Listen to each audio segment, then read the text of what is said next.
Our story today is called The Last Leaf. It was written by O.Henry. Here is Barbara Klein with the story.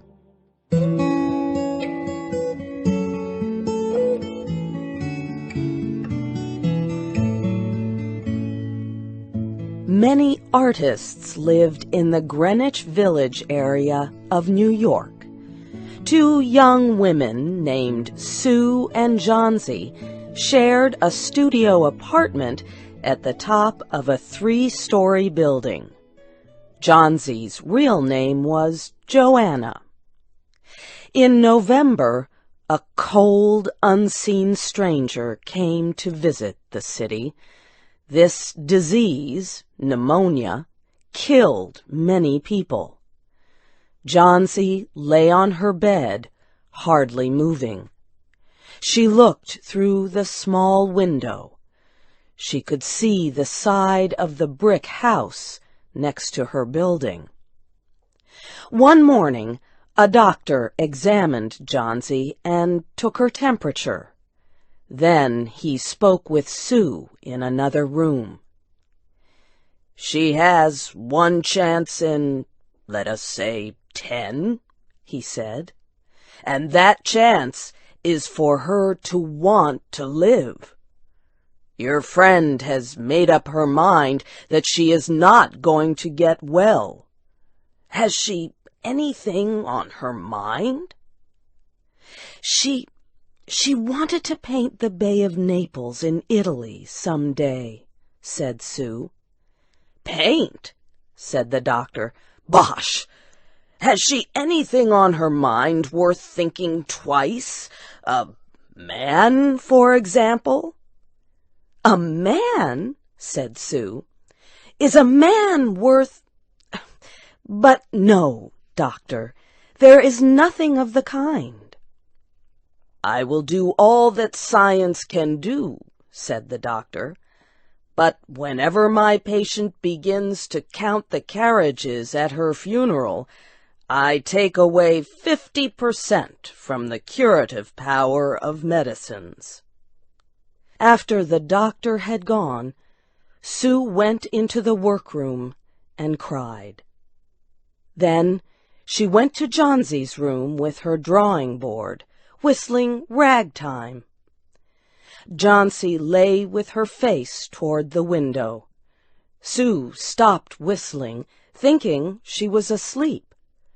She began making a pen and ink drawing for a story in a magazine. Young artists must work their way to art by making pictures for magazine stories.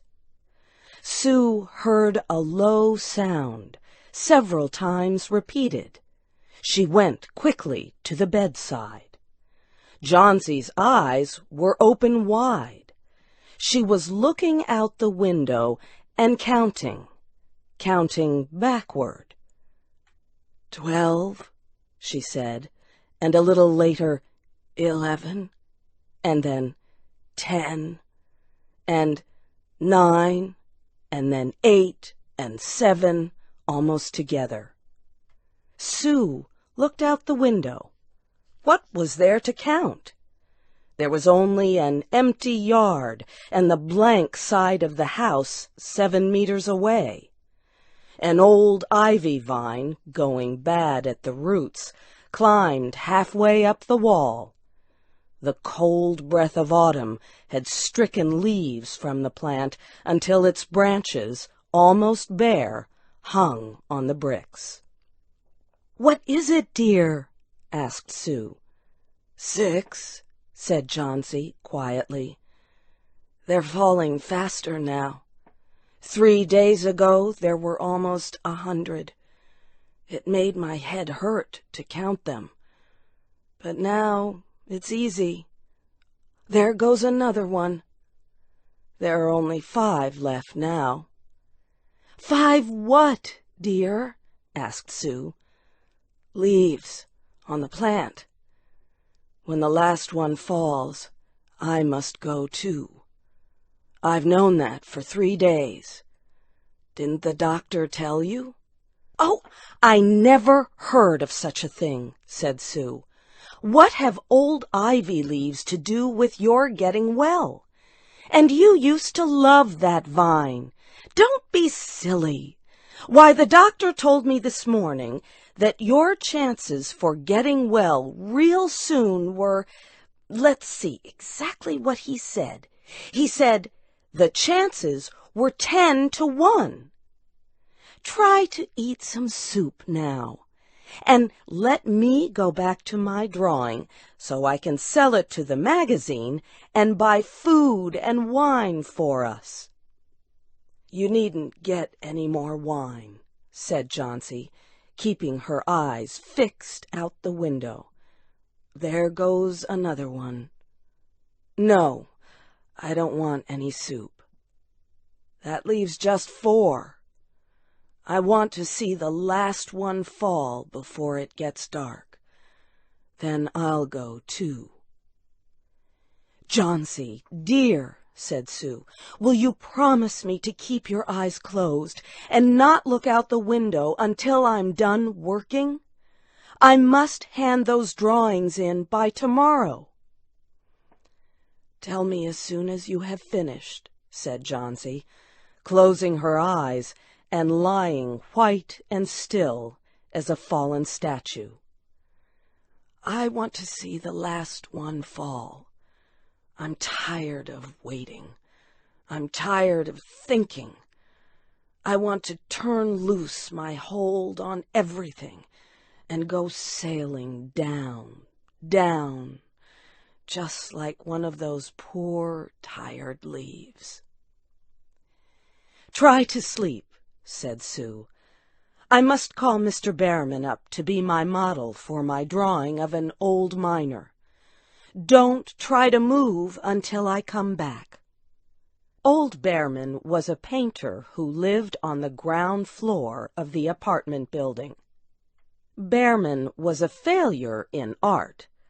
For years he had always been planning to paint a work of art, but had never yet begun it. He earned a little money by serving as a model to artists who could not pay for a professional model. He was a fierce little old man who protected the 2 young women in the studio apartment above him. Sue found Behrman in his room. In one area was a blank canvas that had been waiting 25 years for the first line of paint. Sue told him about Johnsy and how she feared that her friend would float away like a leaf. Old Behrman was angered at such an idea. "Are there people in the world with the foolishness to die because leaves drop off a vine? Why do you let that silly business come in her brain?" "She is very sick and weak," said Sue, "and the disease has left her mind full of strange ideas." "This is not any place in which one so good as Miss Johnsy shall lie sick," yelled Behrman. "Some day I will paint a masterpiece, and we shall all go away." Johnsy was sleeping when they went upstairs. Sue pulled the shade down to cover the window. She and Behrman went into the other room. They looked out a window fearfully at the ivy vine. Then they looked at each other without speaking. A cold rain was falling, mixed with snow. Behrman sat and posed as the miner. The next morning, Sue awoke after an hour's sleep. She found Johnsy with wide-open eyes staring at the covered window. "Pull up the shade. I want to see," she ordered quietly. Sue obeyed. After the beating rain and fierce wind that blew through the night, there yet stood against the wall one ivy leaf. It was the last one on the vine. It was still dark green at the center, but its edges were colored with the yellow. It hung bravely from the branch about 7 meters above the ground. "It is the last one," said Chauncey. "I thought it would surely fall during the night. I heard the wind. It will fall today, and I shall die at the same time." "Dear, dear," said Sue, leaning her worn face toward the bed, "think of me if you won't think of yourself. What would I do?" But Chauncey did not answer.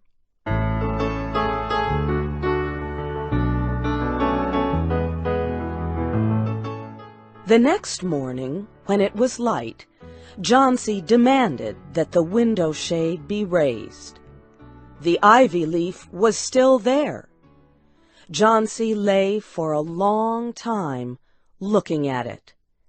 And then she called to Sue, who was preparing chicken soup. "I've been a bad girl," said Chauncey. "Something has made that last leaf stay there to show me how bad I was. It is wrong to want to die. You may bring me a little soup now." An hour later she said, "Some day I hope to paint the Bay of Naples." Later in the day the doctor came, and Sue talked to him in the hallway. "Even chances," said the doctor.